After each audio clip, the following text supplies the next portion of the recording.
pessoal, eu me chamo Elissandra Cruz e hoje a gente vai ter uma aula sobre Índia Antiga.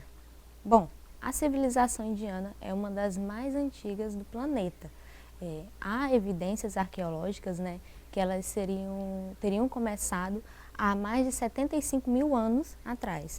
A sua formação ela se dá através ao longo do rio Indo, que era habitado por caçadores, coletores e nômades. Lentamente, esses passaram a se organizar em aldeias por volta de 1500 5 mil anos antes de Cristo. E ficaram conhecidos como o povo do Vale do Indo, justamente por ali ser o berço da civilização indiana. De lá eles partiram os povos que passaram a viver em toda a extensão da Europa e da Ásia, entre 4.000 e 1.000 anos antes de Cristo, chamados de indo-europeus, que eles acabaram sendo chamados assim justamente por conta de toda essa extensão da Europa, de viver por lá, Deixa eu voltar.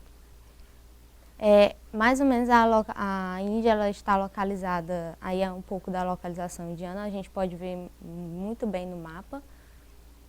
E os antecedentes da Índia, A Índia era uma vasta península localizada no sul da Ásia, situada no Oceano Índico e na Cordilheira do Himalaia. Bom, seu meio físico é caracterizado pela diversidade e complexidade das condições naturais.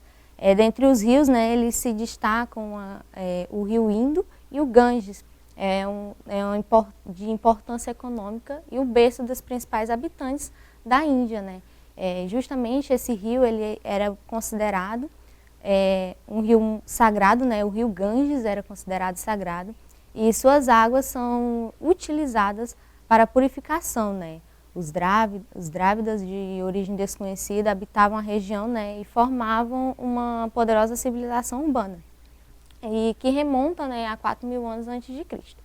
Eles possuíam um sistema de esgoto e dominavam o cultivo do arroz, E por volta de 1500 antes de Cristo, os ariás, povo de língua indo-europeia, e que tinha o sânscrito como sistema de escrita. Eles eram grandes guerreiros e pastoreis, que acabaram dominando os drávidas, E as lutas eram travadas pelas tribos ariás.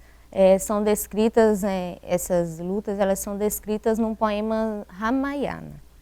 Os sacerdotes ariás, eles criavam um sistema de castas que eles consideravam-se nascidos duas vezes, Querendo com isso dizer que eram nobres de grande importância.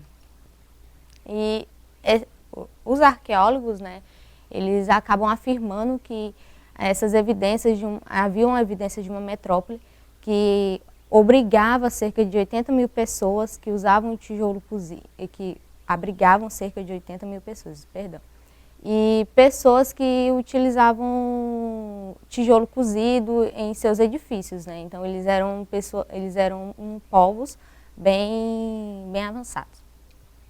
Destacava-se o planejamento simétrico de suas ruas, o sistema de abastecimento, como eu havia falado já, a água e o esgoto. E a maioria dos habitantes, contudo, vivia no campo e a agricultura era a base da economia, Plantavam-se frutas como melão, ervilhas e trigo, Eles existiram duas grandes cidades, Mohenjo-Dará e o Aparapá, que se permitem compreender como era a sociedade da Índia Antiga. Era uma sociedade igualitária, a prova disso é que seus edifícios eles eram muito semelhantes e poucas reservas de armas. Uma coisa muito interessante é que eles não se preocupavam com a conquista e nem com a conquista nem com a defesa, porque eles eram um povo desarmado, por eles serem muito igualitários. Se caracterizava por um rígido sistema de castas, absolutamente fechados, onde cada membro exercia a função específica e viviam em lugares diferentes. As castas eram divididas em brahmanes, sacerdotes consideravam puros, Os kshatris, eles eram guerreiros, segundo a tradição, protegiam todos da maldade, E haviam também os Vaixás, que eram lavradores, comerciantes e artesãos, e os Sudras, né, que eram servos e escravos. Sim, naquela época também já existiam escravos e, enfim. Os chamados impuros, né, os paris, ou impuros ou paris, não pertenciam a nenhuma casta, né. Os paris, geralmente eram prisioneiros de guerra, né, e nascidos de uma união de pessoas de castas diferentes, expulsos de suas castas, muitas vezes expulsos, né, de suas castas por terem violado as leis religiosas. Bom, então agora a gente vai falar um pouquinho sobre a política da Índia. A Índia, né, ela não era um país unificado. Ela compreendia, né, o grande número, né, de pequenos estados independentes, governados por monarcas que eram denominados rajas.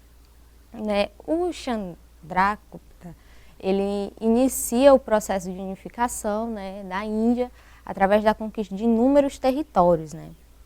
E mais lá na frente, a partir de 535, né, começa o domínio estrangeiro na região. E a Índia vai ser denominada por vários povos como hindus, mongóis e árabes, enfim. Né? Aí vai falar um pouco agora sobre a economia da Índia. Era basicamente baseada na agricultura, né? Eles cultivavam arroz, trigo, serva, né, e algodão, e frutas como a tâmara, né? As terras de cultivo eram irrigadas através de grandes canais, né, que é muito importante, né? A criação do gado, isso é uma parte muito importante que a gente vai ver um pouco mais lá na frente. A criação do gado era uma importante ocupação dos indianos. Seus rebanhos de vacas, carneiros e porcos, eles formavam uma de suas principais fontes de riqueza. A Índia, ela possui duas grandes religiões, né, que elas surgiram baseadas através da crença de diversas divindades.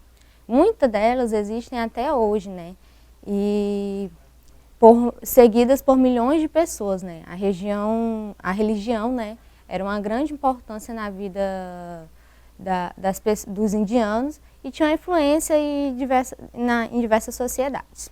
Uma dessas religiões era a religião do budismo, que também é considerada uma filosofia de vida, surgiu no século VI a.C., foi criada por Siddhartha Gautama, o Buda, né, o mais conhecido como Buda.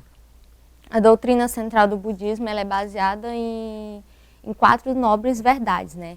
A vida é a dor, o desejo gera a dor, para terminar a dor é necessário que acabe o desejo e para que o desejo acabe é necessário seguir algumas regras morais e a vida austerar, né? Ter uma vida simples e voltada para o espiritual. O hinduísmo é uma religião politeísta, né, onde acreditavam-se que existia uma ordem universal pré-estabelecida para outros seres humanos. Para seus crentes, né, o segredo da felicidade é aceitar o destino dos deuses, né, que impuseram a cada criatura. E segundo alguns dados do Ministério do Interior da Índia, né, em 2001, 80% da população se declarou hinduísta. E o legado cultural.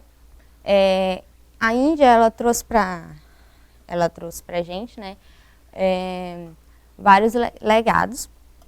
Um deles justamente as ciências, ciências no caso como a matemática, a astronomia. Os indianos eles conheciam a extração da raiz quadrada cúbica e estabeleciam que a Terra era esférica e identificavam o movimento de rotação. Além disso, eles criaram o calendário, né, que a gente conhece hoje, que é de 360 dias, né, 12 meses e intercalava de 5 em 5 meses, um ano de 25 ou 26, um mês, de 25 ou 26 dias. Os indianos também eles tiveram grande destaque nas artes e arquitetura e na literatura. Uma curiosidade, né, da crença hinduísta é que muitos deuses têm como montarias os animais. E um desses animais é a vaca, que é a vaca de Shiva, conhecida como Nadi, que estaria representada em cada vaca, né, que habita na Índia. E além de carregar Shiva, o bovino, né, ele, no hinduísmo, ele teria o papel de controlar o deus, né, os impulsos dos deuses. Então, ele é apontado como o principal meio de renovação, e por isso que é um animal muito sagrado. E agora a gente vai passar para a nossa atividadezinha. Vamos ler um pouco. Os indianos que se direcionavam para a Europa e restante da Ásia foram chamados de indo-europeus, euro-indianos, indo-europeus, indi-europeus ou indo-japonês. Bom, como vocês podem ver, é o indo-europeus, né?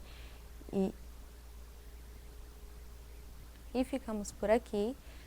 Para mais informações e outras videoaulas. Se você quiser também rever essa aula, você pode estar acessando a plataforma Eduque.